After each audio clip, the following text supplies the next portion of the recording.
These are B-factory experimentals. They're all hanging back in there. This is not the top line. It is really tangled up in our staging lanes, baby. I know we have more FX cars. At Car Show Clips, where a car is so much more than a set of wheels.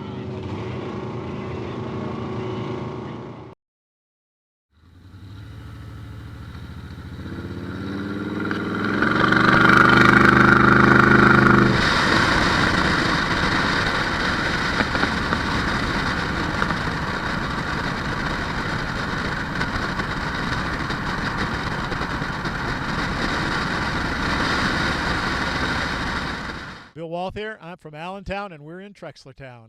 Okay. And what kind of car are we looking at today, Bill? It's a fiberglass replica of a 1923 Model T Ford. It's called a hot rod. Okay, so tell me a little bit of what you've done to this car. Did you build it from scratch, or did you get it certain parts built together, or what actually took place to make the car? Okay, bought it as what you would call a roller. It had the wheels were on it. It rolled. The engine was in, but there was no interior. The steering wasn't hooked up. There were no brake There was no brake lines in it. There was no fuel line in it. The electrical wasn't in it. Some of the body parts didn't fit, and the engine didn't run.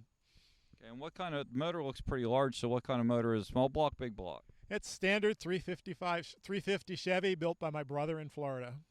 Okay. And so what did it take to get that thing running?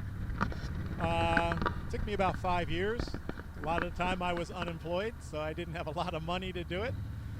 So just stuck with it. My brother rebuilt the whole engine. He built an engine in Florida and shipped it up to me. So we're talking like the whole way down the camshaft? Is that what we're talking about? And the belts and the timing belt and everything the whole way down? Yep, it's a fully rebuilt engine. It's about 390 horsepower on his engine dyno. Wow, and how many miles are on that thing at this point? Just about 12,000. Okay, well the car looks really sharp. I mean, for an all-day hot rod runner, it's perfect. I love the color you got it. Yeah, that's actually not primer. It's actually a paint. It's a DuPont paint that we put a flattener in to make it look like primer. But primer fades over the years and paint doesn't. So that paint's been on there for the 11 years it's been running, and it's still black. Okay, and what about the wheels? I see you have big wheels and small wheels on here. So tell me a little bit about where you got them at and what their sizes are. They're both 15-inch wheels. The rear are American torque thrust. The front are just chrome reversed.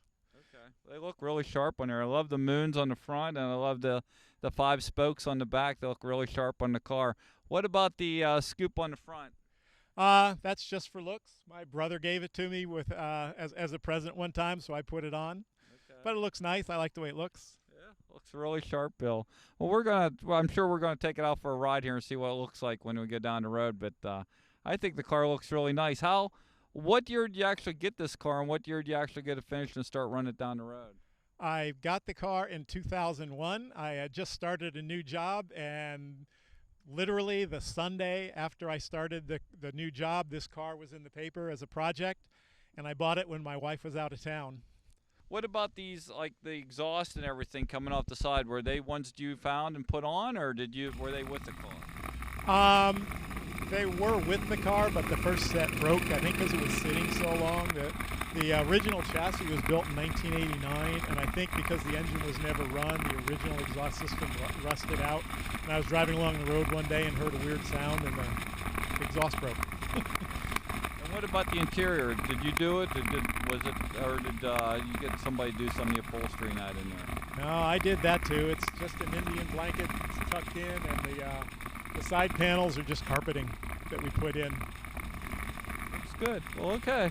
We'll take a look at it. Thank you for showing your hot rod today to us. Thank you, Kirk. Enjoy the memories and the machines.